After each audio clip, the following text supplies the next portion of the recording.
Welcome to Harlow on Healthcare. I'm David Harlow, and I invite you to join me by my virtual hearth as I sit down with healthcare leaders to discuss building the future of healthcare. Today, my guest is Lynn Carroll, Chief Operating Officer of HSBlox, a company that provides healthcare organizations with tools and support to manage value-based programs successfully. Welcome, Lynn, and thank you for joining us. Hi, David. It's great to be here. So let's set a couple of definitional ground rules, if you will. So you've been around the block in healthcare over the years and have done a lot of work in value-based care and its administration. So when we say value-based care, what does that mean to you? Yeah, so I think for the audience, a value-based care arrangement is an arrangement where the emphasis becomes less upon the volume of services and more about the patient-centric outcome that's delivered in the totality of services that are provided either at a population level or at an individualized patient level. Right, and that's a good thing because we don't want to just sort of put people through the mill, so to speak, and also now is as good a time as any to introduce the idea of social determinants of health. Much of what we think about as health care or medical care or healthcare services are not necessarily the focus in terms of determining the outcome, right? So most of our health is determined not by medical care, but by social determinants. Isn't that right?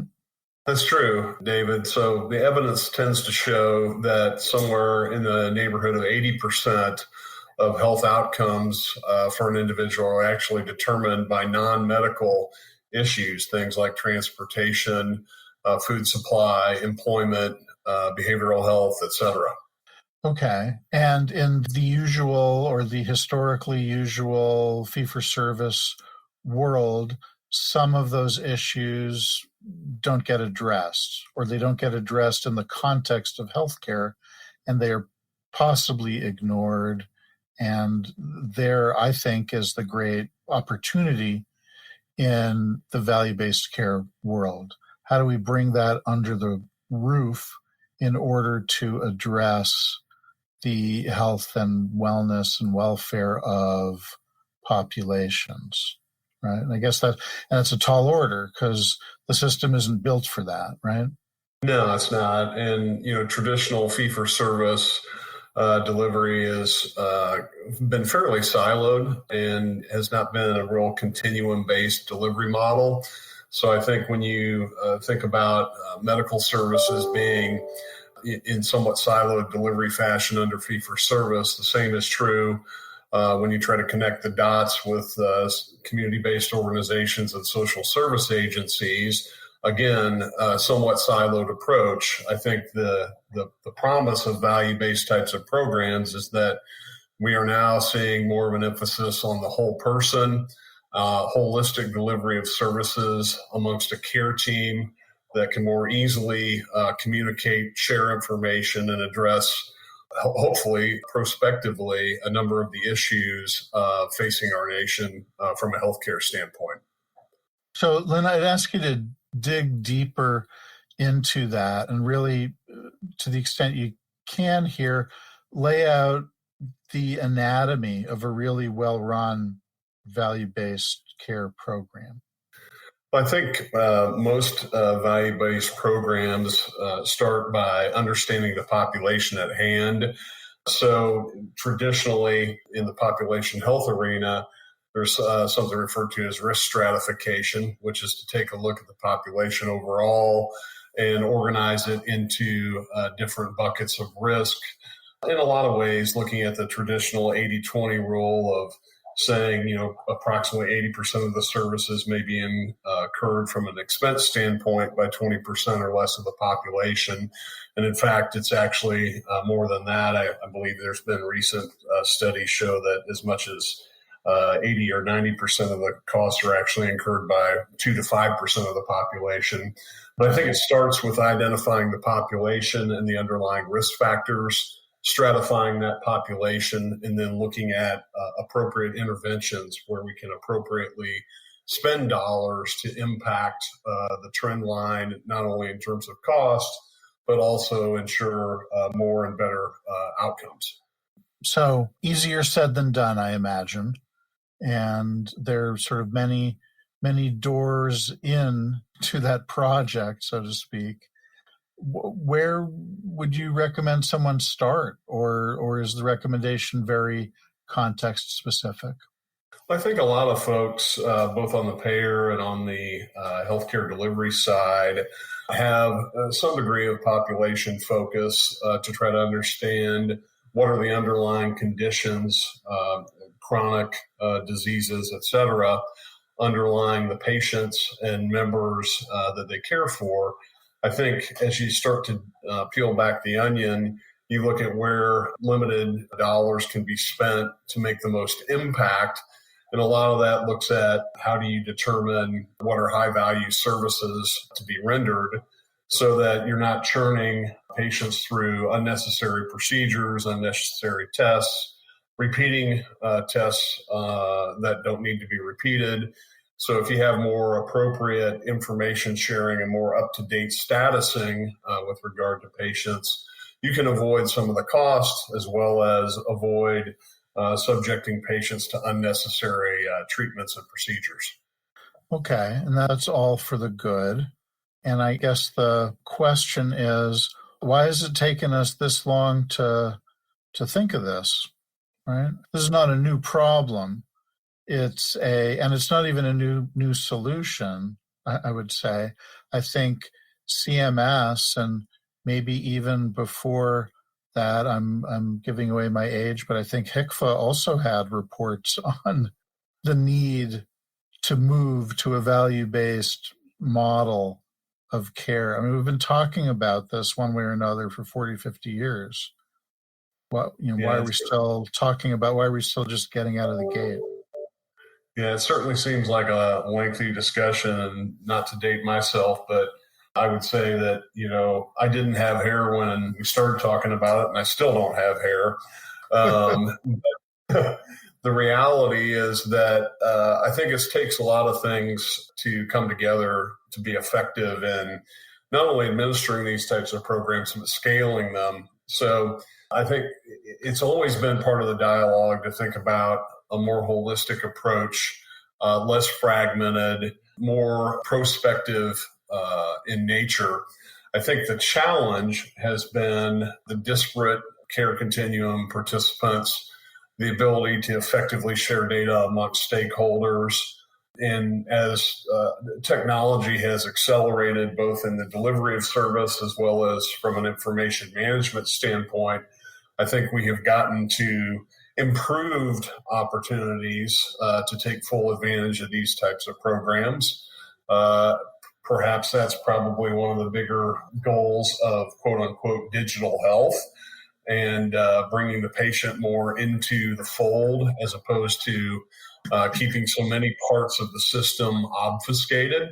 But I do think that as time has gone on here, there have been several benchmarks leading to this approach gaining more traction. Certainly in the most recent 2 to 3 year time frame, we've seen exposure to fee-for-service, reliance on fee-for-service as a revenue-generating mechanism on the provider side of the equation, given the fact that during the pandemic, folks were not able to actually venture to their physician or to various medical facilities to receive treatment. And I think we also saw significant exposure with regard to the issues of social determinants that we addressed at the top of the show, being a significant comorbidity with regard to folks who were infected with COVID.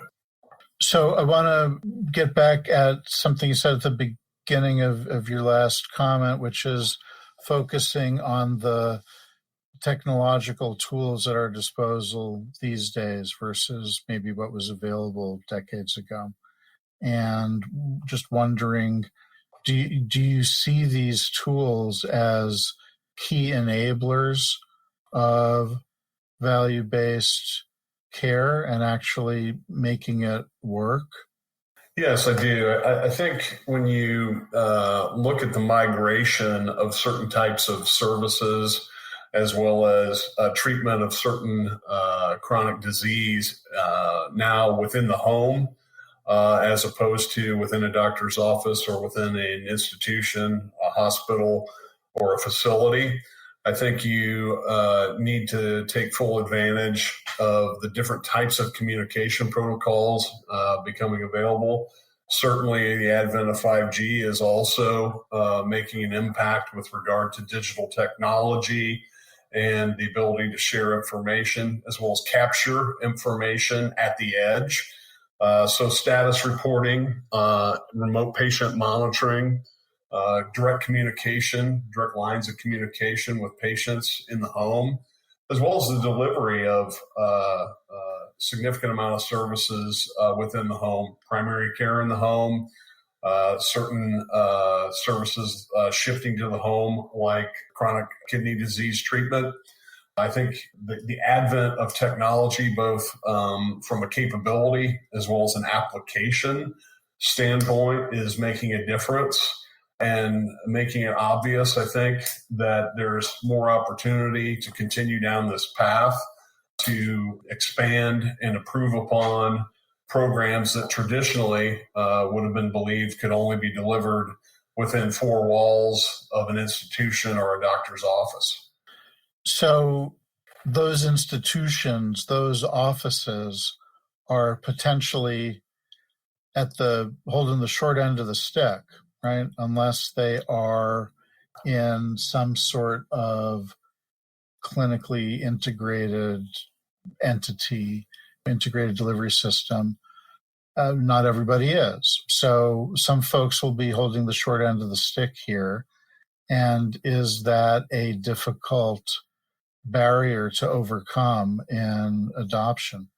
Well, I think it can be. I think there are maybe a couple different flavors of how it can be accomplished. We've seen significant consolidation of individual physician practices into group practice and into larger holding entities, including consolidation with hospitals and integrated delivery networks.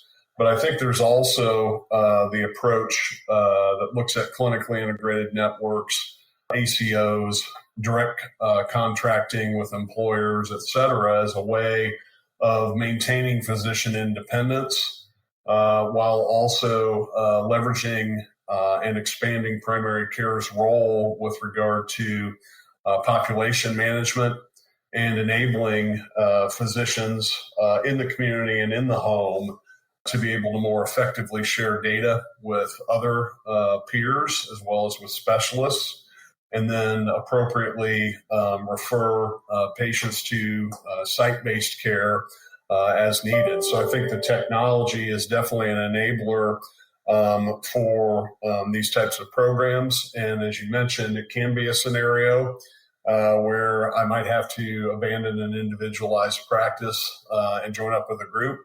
But the flip side of it is it might also be the scenario where we can now more effectively enable physicians to stay independent, practice medicine, spend time with patients, make it into the home and into the community where they can practice more effectively. If you're just tuning in, this is Harlow on Healthcare, coming to you on Healthcare Now Radio. I'm David Harlow, and my guest today is Lynn Carroll, COO of HSBlox. Lynn, you describe a number of different ways in which value-based care can start to help to bend the cost curve. And I'm wondering if in your experience you have seen one model of value-based care be more attractive in general, whether it's, you mentioned ACOs, there are also the variety of flavors that CMS has been promoting, whether it's bundled payments or patient-centered medical homes, which also had sort of a whole life over the course of years before we started talking about value-based payments in the context of Medicare in a really serious way over the last decade or so. I'm just wondering, is there a particular type of arrangement that you see as more amenable to success in this sort of payment environment? Sure. I think I have a couple different views there. I think if you go back, years and years ago, you get into the very first, more case rate types of programs with a fixed cost, and maybe some inlier and outlier thresholds were around, inpatient stays, acute care scenarios. There were some trends in the late 90s to more global total cost of care types of reimbursements. I probably have a personal belief that total cost of care arrangements, more global reimbursement mechanisms, I think can be highly effective and integrated. But as you mentioned, we are seeing quite a bit of trend in kind of two areas, I think. Certainly driven by CMS have been the shared savings types of programs with ACOs, as well as different types of total cost of care programs. But I think we also see a movement in direct employer contracting, particularly for bundled types of services and episodic interventions. We also have seen, particularly over the last several years, growth in direct primary care initiatives to enable more effective value-based delivery of services where providers can spend more time with patients, practice medicine, and not be so concerned with the requirements of fee-for-service medicine that is about document, bill, transaction-based type of approach to things.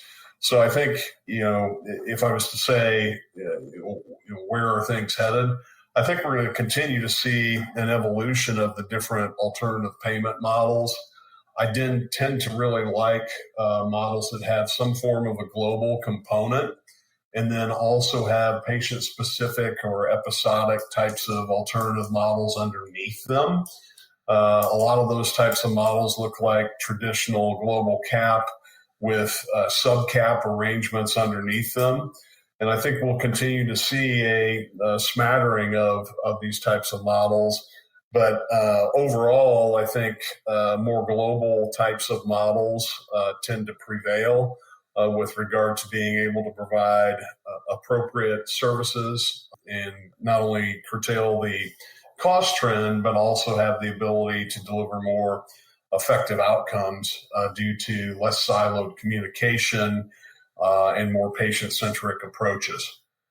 Yeah, and here, as in other parts of the healthcare Borg, as one of my colleagues calls it, the future is here. It just isn't evenly distributed, right? So there's Right. some more advanced pockets here and there, and some "quote unquote" less advanced pockets elsewhere.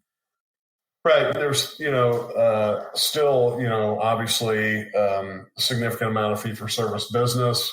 I think that's one of the challenges is that it's almost a dichotomy to be able to practice in both worlds. I think there are certain provider organizations and certain structures that enable practicing kind of in three pods. Which would be traditional fee-for-service, more incentive-based or pay-for-performance types of models, and then gradually getting into more risk. But I do see things starting to shift toward more at least pay-for-performance type of models, and then into more and more risk-oriented arrangements, both up and downside. I think the technology enablement pieces are important to understand value of particular referrals, understand that you need to create high value networks of collaborative service delivery and the ability to ultimately manage both financial data sharing and risk sharing, as well as report on the effectiveness of intervention in the form of outcomes. So I'm wondering if you've seen any sort of bold investments in social determinants. I'm thinking of a couple that come to mind, and I'm wondering if you have other examples. The things that come to mind for me are, I believe I read a while back about United Healthcare making a significant investment in affordable housing, right? Not necessarily subsidies to members, anything like that, sort of a broad community-based investment in affordable housing, as we know, is a significant social determinant of health. Another example might be investment in food security and healthy foods, whether it's in sort of rebuilding the infrastructure, trying to address the issue of food deserts, or even, I think I read recently about, it might have been Medi-Cal, embarking on a 5-year plan to deliver tailored meals to members in one region of California. Tremendous investment, and if done right, it could have a tremendous result. I'm just wondering, have you seen any sort of broad scale programs like that or not like that, and have you seen them measured and analyzed and having yielded positive effects?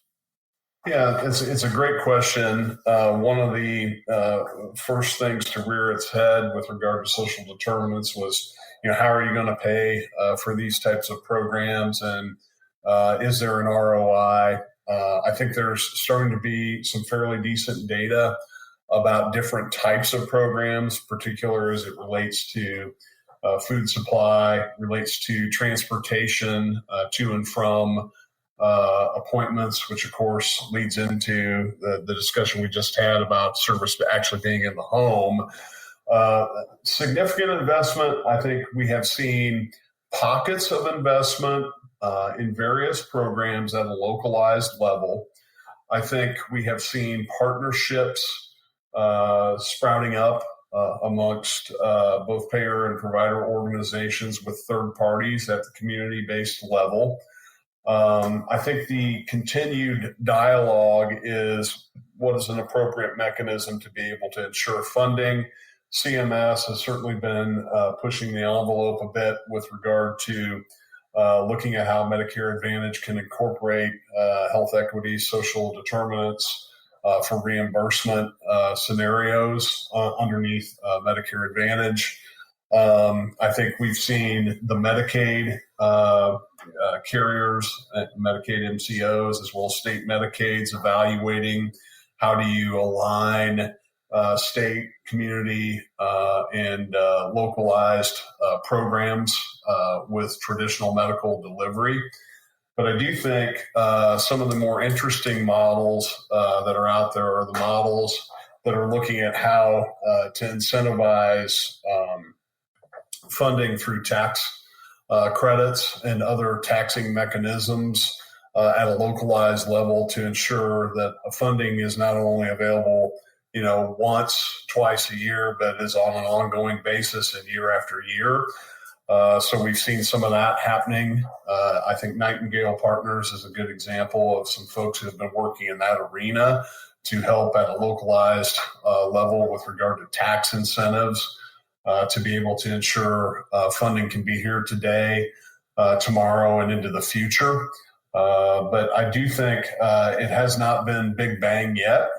But I think it's a good point of emphasis, particularly as it relates to value-based programs, where you have more of a fixed or global reimbursement model and want to take advantage of lower cost, non-facility based, in the community, in the home types of services that can impact that 80% of outcomes that we discussed at the outset that are actually due to these determinants as opposed to medical care delivery. Well, that's certainly where we need to head. And as we head into that future, I'll ask you my last question, Lynn, which is, if you're to wake up tomorrow and find yourself 5 years in the future, what's one thing in healthcare that you would hope or maybe expect to find has changed drastically? Well, I would hope that we reach the goal that CMS has set for Medicare to reimburse nearly 100% of these programs under value-based arrangements by 2030. And I would hope that we would continue to see commercial carriers as well as employers demand more value-based programs, as well as folding in additional services that are non-traditional, like community-based organizations and social service agencies. I would hope that we would be able to effectively finance the programs with an appropriate ongoing mechanism. A lot of community-based organizations and social service agencies can be here today and gone tomorrow. So a sustainable future of addressing health equity at a street level and in the home, I think, would be a hope of mine that we will see be a byproduct riding alongside the value-based movement. All good things to hope for, and I hope we see them. Thank you very much, Lynn. Thanks, David. It's good to be here today. You have been listening to Harlow on Healthcare. Join us at healthcarenowradio.com. Let's continue the conversation on building the future of healthcare together at #HarlowOnHC. I'm David Harlow, keeping the fire going and holding a seat open for you. Until next time.